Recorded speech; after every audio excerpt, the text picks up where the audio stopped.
Hi friends, welcome to Vardhan home kitchen. మీరు ఎప్పుడైనా కాన్ దోశ తిన్నారా? చాలా బాగుంటుందండి ఈ కాన్ దోశ.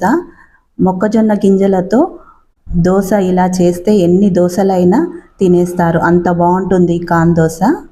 మొక్కజొన్న దోశ చేయడం కూడా చాలా ఈజీ. ఒక కప్పు బియ్యము, రేషన్ బియ్యమే తీసుకున్నాను. ఒక కప్పు బియ్యము, పావు కప్పు మినప్పప్పు, హాఫ్ స్పూన్ మెంతులు. బియ్యాన్ని శుభ్రంగా కడిగి రాత్రి నీళ్లు పోసి నానబెట్టుకున్నాను. రాత్రి ఒక 6 అవర్స్ నానబెట్టుకుంటే చాలండి. రాత్రే నానబెట్టి పెట్టేసుకున్నాను. బియ్యంలో నుంచి నీళ్ళంతా ఉంపేసి ఈ బియ్యాన్ని మిక్సీ జార్లో వేసుకున్నాను. ఈ బియ్యంలో కొద్దిగా నీళ్లు పోసుకొని మెత్తగా రుబ్బుకోవాలి. బియ్యం మినపప్పునంతా మెత్తగా రుబ్బుకున్నాను.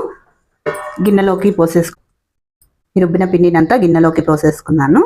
ఈ పిండిని పక్కకు పెట్టేసుకున్నాము. ఏ కప్పుతో అయితే బియ్యం తీసుకున్నానో అదే కప్పుతో 2 కప్పుల మొక్కజొన్న తీసుకున్నాను. ఇవి మిక్సీ జార్లో వేసుకున్నాను. ఇందులోనే హాఫ్ స్పూన్ జీలకర్ర, 5 ఎండుమిర్చి, ఇవి మెత్తగా రుబ్బుకోవాలి. కార్న్ని కూడా మెత్తగా రుబ్బుకున్నాను. దోశ వేసినప్పుడు మధ్యలో ఇలా ఎర్రగా కనిపిస్తుందనే ఎండుమిర్చి వేసాను. మీకు కావాలంటే పచ్చిమిర్చి కూడా వేసుకోవచ్చు. ఈ రుబ్బుకున్న మొక్కజొన్నను కూడా ఈ బియ్యం పిండిలో వేసేసుకుందాము.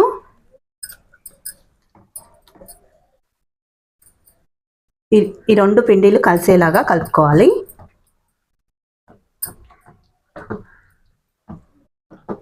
రెండు బాగా కలిసేలాగా కలుపుకోవాలి.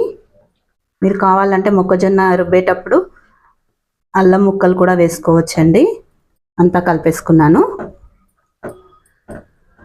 ఇందులోనే కొద్దిగా మిక్సీ జార్లో వేసిన నీళ్ళు కొద్దిగా ఇందులో వేసుకుంటున్నాను. ఇందులోనే కొద్దిగా ఉప్పు, రుచికి తగినంత ఉప్పు వేసుకోవాలి.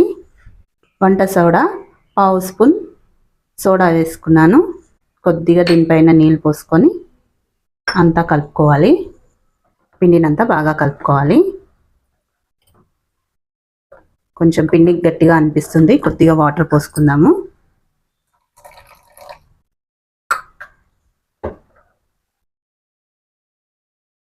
చూడండి, పిండిని ఇలా కలుపుకోవాలి. దోశ పిండి ఇలాగా ఉండాలి. పొయ్యి మీద ప్యాన్ పెట్టుకున్నాను. ప్యాన్ మీద కొద్దిగా ఆయిల్ వేసుకొని ఉల్లిపాయతోటి ప్యాన్కి అంతా అప్లై చేసుకున్నాను నూనెని. పిండినంతా ఒకసారి కలుపుకొని పెంక మీద కొద్దిగా పిండి వేసుకొని రౌండ్గా మెల్లగా తిప్పుకోవాలి.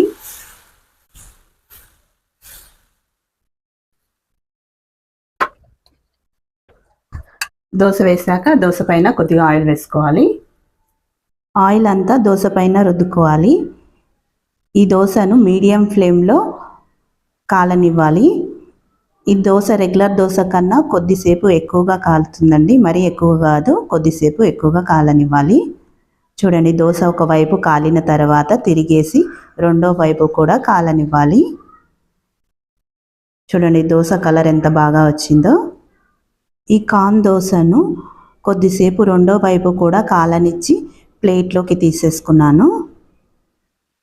ఇంకో దోశ వేసి చూపిస్తాను.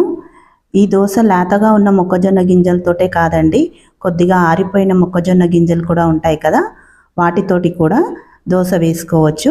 మరి ఎండిపోయిన మొక్కజొన్న గింజలతోటి మాత్రం రాదు.